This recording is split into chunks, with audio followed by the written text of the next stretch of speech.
Hey everyone, welcome back to SISA Science. For those who are new here, we share educational content, especially science. And if you are not yet subscribed, just hit the subscribe button below to receive content on time. And don't forget to leave a comment after watching the video. So, without any further ado, why don't we jump into the video? So today we are going to learn about breathing. This will help you in your lower secondary examinations. Okay, dear friends, breathing is essential. It's vital. To say, if you are not breathing, you are not living. Why do I say so? Because breathing is one of the life processes. You know, we have life processes. Life processes help us to differentiate living from the non-living. So, breathing is one of the life processes. Well, and before we begin the video, there is one thing that I want to tell you. What is that? Breathing and respiration. These are two words that most of you confuse. You think that they are the same, but they are not the same. Breathing and respiration are not the same. Breathing and respiration are not the same. Respiration is the release of energy using the food you eat. Breathing is taking in air and putting out air. We breathe through our breathing system. So first, dear friends, let's have a look on our breathing system. Well, where do our breathing system starts? Our breathing system starts from the nose, and also mouth is a part of it. And then the air that we take in through our mouth and the nose pass through a tube known as trachea. You may call it windpipe as well. Well, then in the chest, this windpipe or trachea divides into two as bronchi. So two branches are known as bronchi, singular bronchus. And then these bronchi enter your lungs. Once it enters your lungs, it divides into branches furthermore, into small branches which are known as bronchioles. And these bronchioles end up near bags, sacs or bags of air called as alveoli. And you have your lungs where the gas exchange takes place. So your breathing system consists of your nose, mouth, trachea, bronchi, bronchioles, alveoli and the lung. And also apart from that, there is diaphragm, a muscle which helps you to breathe. And also your breathing system is covered and protected by the ribs, which are your chest bones. So these make up your breathing system, and ribs are not essentially in your breathing system, but they help you to protect the breathing system. Well, right. The trachea or the windpipe is covered by a C-shaped cartilage ring. What do you mean by a C-shaped cartilage ring? You know that there are two tubes that run through your chest. That is the windpipe, which is known as trachea, and the food pipe, which is known as esophagus. These two are muscular tubes. You know that muscular tubes are not open always. They are just shrink. But food is solid. So therefore, food can press through the food pipe and then open it when it is necessary. But then wind doesn't have that ability to push through the trachea. So therefore, in order to help trachea keep open, there are C-shaped cartilage rings. These C-shaped cartilage rings hold on to trachea and keep it wide open for the air to pass through. And inside the trachea, there are goblet cells. These goblet cells secrete mucus and trap dust and microbes. Once these dust and microbes are trapped by the goblet cells, cilia, hair-like structures which sweep the trapped microbes and dust particles. These cilia sweeps off the trapped microbes and dust particles which are trapped by the mucus of the goblet cells. Goblet cells and cilia helps to keep the trachea clean, as well as helps to clean the air that passes through the trachea, so that clean air will enter your lungs. Trachea, bronchi, bronchioles passes air through them, and then diaphragm will help you in breathing. Okay, now let's look at the gaseous exchange. What do you mean by gaseous exchange? Gaseous exchange is air moving in and out of lungs. Gaseous exchange is air moving in and out of lungs. Well, before we go to gas exchange, how does this gas exchange happens? This gas exchange happens through a process called diffusion.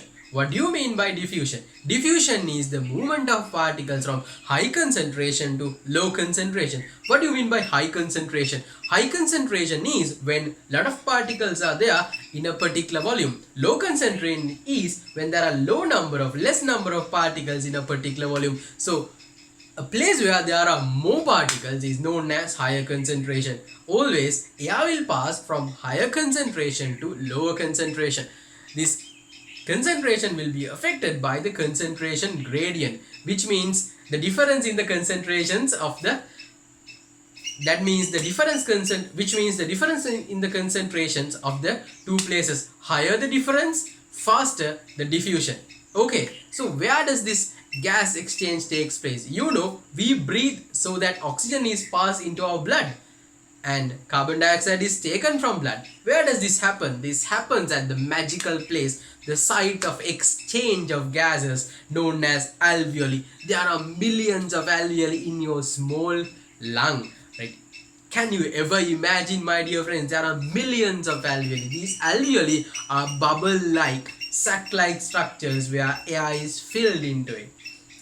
And blood vessels will be moving around these alveoli.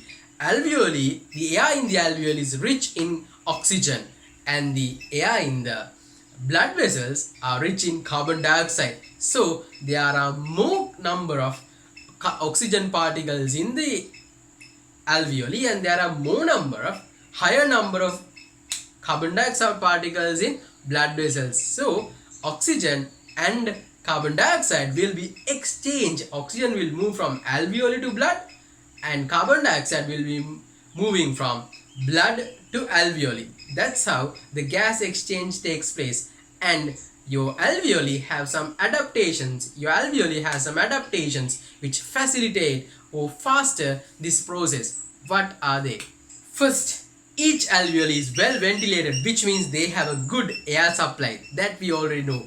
And there's a steep concentration gradient, which means the concentration gradient which helps the diffusion is very high, which means there is a low amount of oxygen in the blood vessels, whereas there's a high amount of oxygen in the alveoli. So there's a big difference between the oxygen in the alveoli and the blood. So it's easy for the oxygen to pass from the alveoli into the blood vessel. And then it's just one cell layer thick. When the barrier is thick, it's easy to pass through it. So therefore, it's one cell layer thick. And apart from that, it's moist. When it is moist, gases can dissolve easily. So the passing of gases through the alveoli into the blood vessel is easy.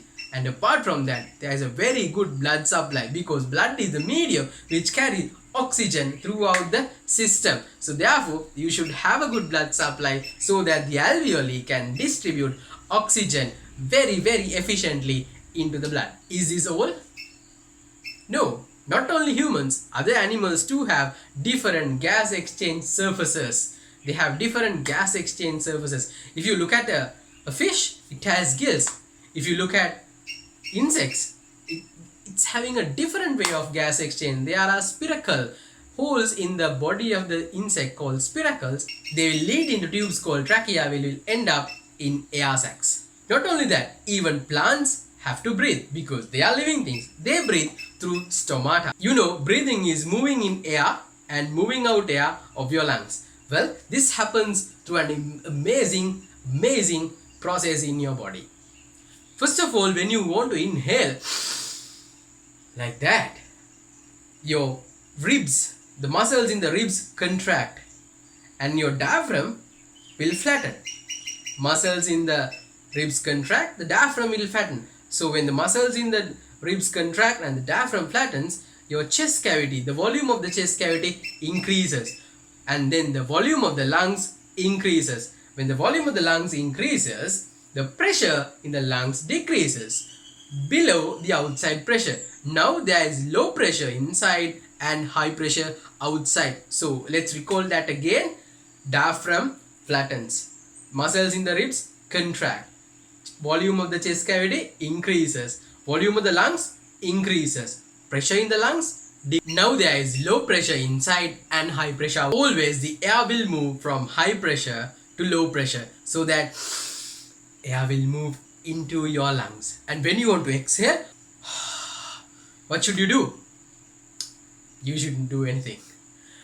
Your ribs relax, the muscles in the rib relax, and the diaphragm relaxes. Because of that, the volume of the chest cavity decreases, and then the volume of the lungs decreases. When the volume of the lungs decreases, the pressure in the lungs increases. When the pressure increases, there's high pressure inside and low pressure outside. You know that air will move from high pressure to low pressure. So therefore, air will move out of your lungs. That's how you exhale. So this is the mechanism of inhaling, that's breathing in, and exhaling, that's breathing out. And dear friends, you can do a very interesting thing regarding your breathing system. You can make a model of your breathing system as I have shown you on the screen. You can take a balloon, you can take a bottle and two other balloons and make the breathing system, the model of the breathing system, and see how the breathing takes place. And also you can measure your lung volume using this activity. You have to take a deep breath and exhale out through the tube, and you can check your air volume from the volume of displaced water. So dear friends, we learned about the breathing system, all about the breathing system. I hope you enjoyed the video. If you have enjoyed the video, don't forget to just hit a like button and subscribe for future videos. Hope to see you in the next video. Thank you for watching.